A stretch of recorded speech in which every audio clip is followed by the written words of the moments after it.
अगर तुम्हें लगता है कि आईटीआर सिर्फ टैक्स भरने का फॉर्म है तो तुम गलत हो। आईटीआर तुम्हारी फाइनेंशियल आइडेंटिटी का ऑफिशियल रिकॉर्ड रखता है। इससे तुम गवर्नमेंट की ऑफिशियल इनकम टैक्स वेबसाइट पर फाइल कर सकते हो। आईटीआर में बताना होता है कि तुम्हारी टोटल इनकम कितनी हुई, इनकम कहाँ कहाँ से आई, कितना टैक्स पहले ही पे हो चुका है और टैक्स बचाने के लिए कहाँ इन्वेस्ट किया।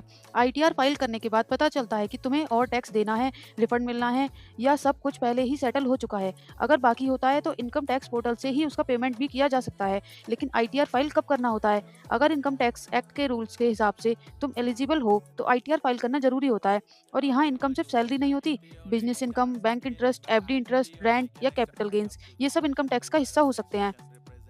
और अगर तुम्हारा टैक्स नहीं बनता तब भी आईटीआर फाइल करना एक स्मार्ट हैबिट है, क्योंकि आईटीआर इनकम का लीगल प्रूफ माना जाता है। लोन अप्लाई करते वक्त या वीजा एप्लीकेशन में भी आईटीआर मांगा जाता है।